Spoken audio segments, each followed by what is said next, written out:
prayer. 'Twas the night before Christmas. Good night had been said.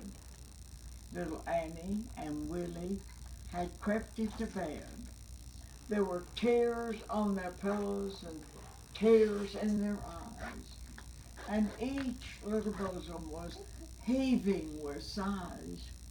For tonight their stern father's command had been given that they should retire precisely at 7 instead of at 8, for they worried him with questions unheard of than ever before.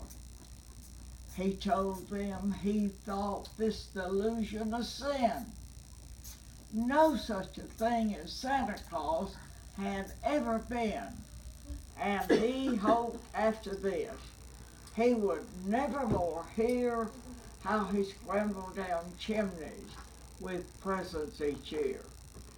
And that is the reason that two little heads so restlessly tossed on their soft, downy beds. 8, 9, and the clock on the steeple told 10. Not a word had been spoken by either till then, when Willie's sad face from the blanket did peep as he whispered, "Dear Annie, is oo fast asleep?" "Why, no, Brother Willie," a sweet voice replied.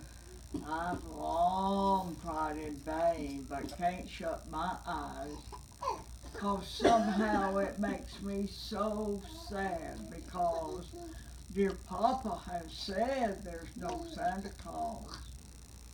Now, we know that there is, and it can't be denied, 'cause he came every year before Mama died. But then, I've been thinking she used to pray, and maybe she asked him to come with presents again. Well, why can't we pray, just as Mama did then, and ask him to send them with presents again? Well, I've been thinking so too, and without a word more, 4 little feet bounded out on the floor. 4 little knees the soft carpet did press, while 2 little hands was clasped close to each breast. Now, Willie, you know we must firmly believe the presents we ask for we're sure to receive. You wait just as still till I say the amen, and by that you will know your turn has come then. Dear Jesus, look down on Willie and me and grant us the favor we're asking of thee. I want a wax dolly, a tea set, and a ring, and an ebony workbox that shuts with a spring.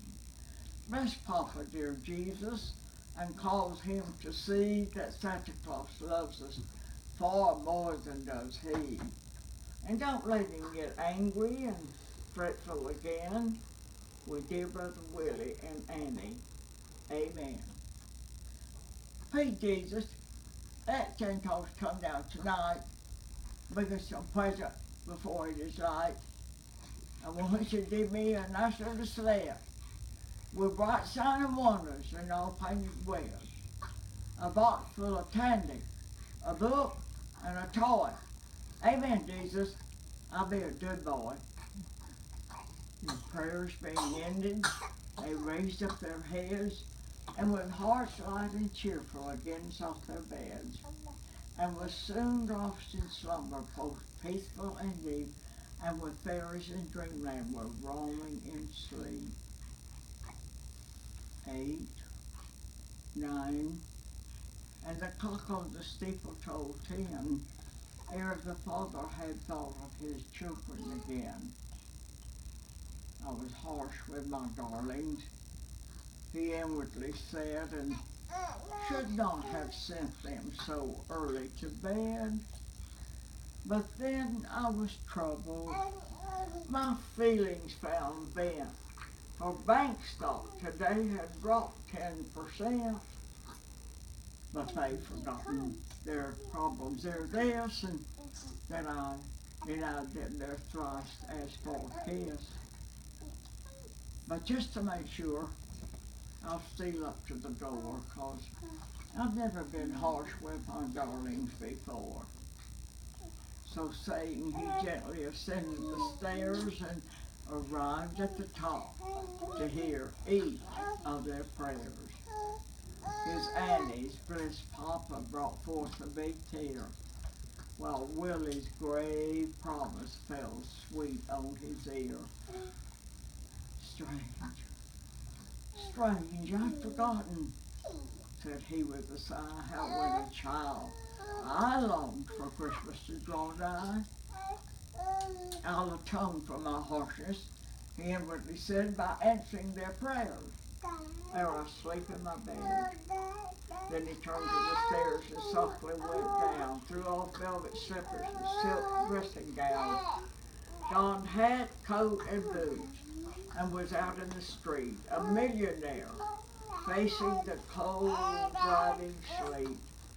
Nor stopped him until he had bought everything, from the box full of candy to the tiny gold ring.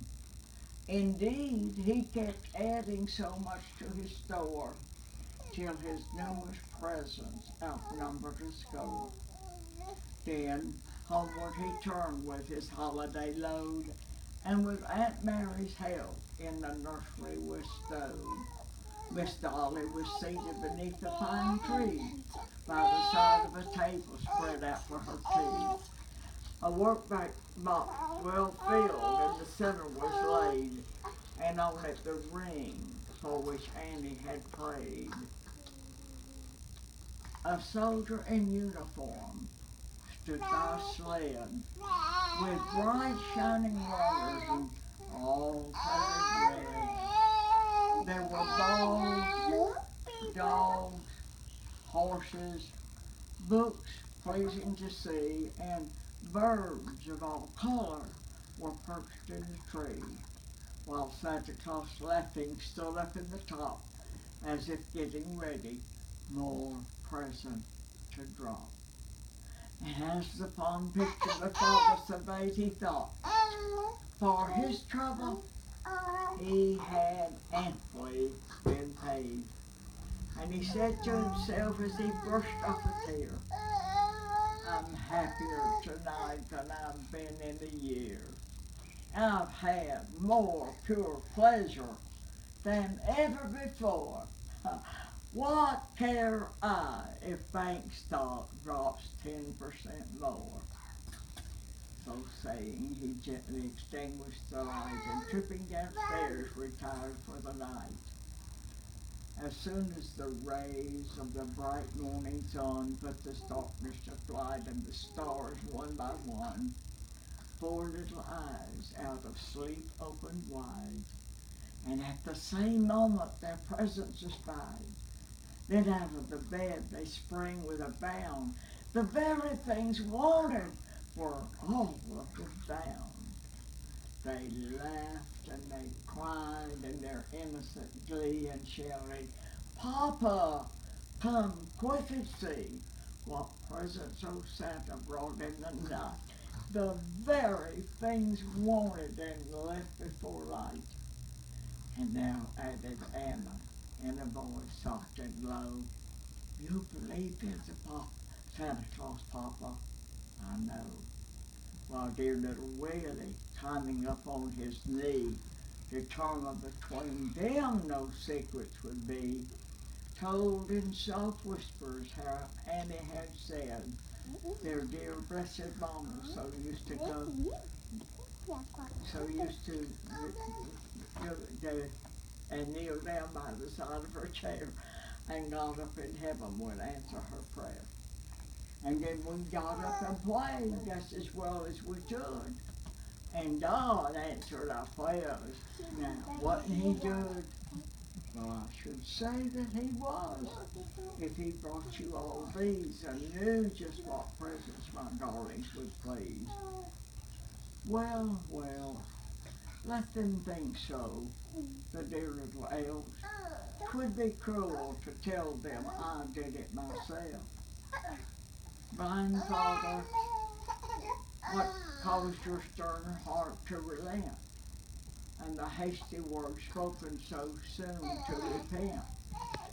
Was the being that bade you steal softly upstairs and made you the agent to answer their prayers?